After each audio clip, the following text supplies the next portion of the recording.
All right, Dr. G.M. Cox is a law enforcement expert and veteran. He's director of the Public Administration Master's Degree Program at Tarleton State University in Fort Worth. He joins us this midday to give us some insight and some perspective on the training that Dr. Cox police officers go through. I first want to ask you, though, did you see the video from Baton Rouge? Yes. That shooting, and you've seen the video from this most recent one in Minneapolis. Yes. What can you glean as an expert from those videos? Was there wrongdoing on the part of the police officers? Well, I have some serious issues with the Minnesota, particularly since we're looking at the suspect. Doesn't appear that anything's in his hands. We see the officer in a tactical mode. We have the lady talking on the video, but it's just after. So we're going to. That causes me some issues. Going back to Baton Rouge, we don't really see his right hand. I have some issues with that. So we go from contact, take him to the ground, then we go to gunshots. We hear them say gun, gun, gun. That is a mechanism that police officers use when we see a threat. It's called a mental trigger, visual cue. And so the officers are being prepared to defend themselves or others when that happens. Now, we don't know whether the suspect's hand was in his pocket, on the weapon. We just don't know. So we jump to conclusions based on that. I have some issues with the quality, which seems to be the case. We always have this grainy phone video. But the real issue is we go from point A to point C, don't see point B.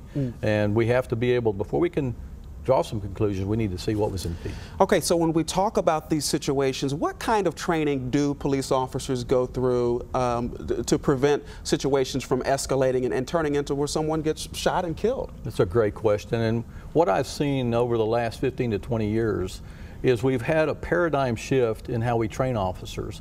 We train them, or we get them to believe that the most important thing they do when they go on duty is to go home at the end of their shift. And that mindset has created this idea that their lives matter more than other people's lives matter. And that's just not the case. We need to come back, reorient them to say, you know, the most important thing is that the people we protect and serve go home at the end of their day, and that we go home at the end of our day. And then if we have to deal with the suspects, we want to get them home if we can, but be prepared to use deadly force to protect yourself or others. There are people, Dr. Cox, out there who are absolutely afraid of police officers. You look at this most recent case in Minneapolis. He had a broken tail light, and he ends up getting shot to death.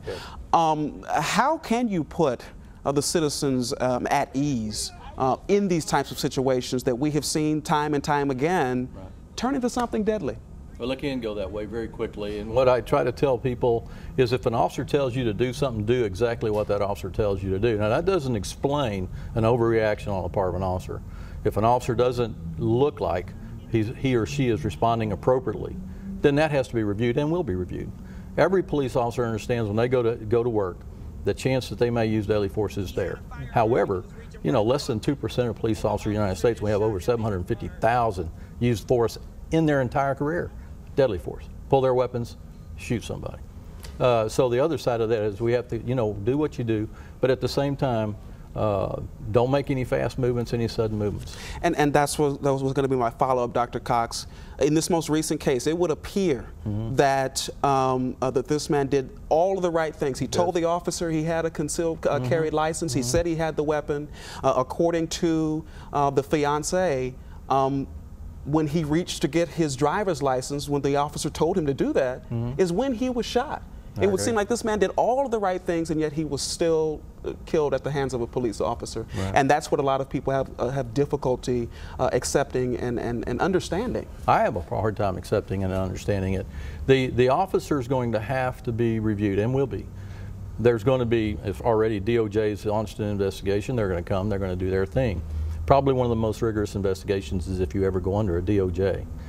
Investigation for wrongful taking of a death or civil rights violation. So we're going to see a lot of review, and this officer deserves that. I mean, in a democratic society, every police officer should and knows that their actions are going to be reviewed. And I wonder about the people who say before cameras, before all the cell phones, before the body cameras, what about the other cases in the past? How does that play into the training that these officers go through now? I think every one of these videos should be used as training videos. Every officer should be looking at these. What did we do right? What did we do wrong? How can we improve our training tactics?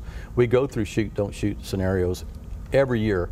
So when we talk about use of force, these officers are trained, go through that. But no one can actually simulate an actual shooting. So we know that there's physiological responses. Adrenaline hits the system rather hard. So it's until you're there, it's very difficult to try to train that. Well, Dr. G.M. Cox, the Director of Public Administration and Master's Program at Tarleton State University, our thanks to you for your insight. You're welcome. Appreciate Thank it. you. It was a pleasure.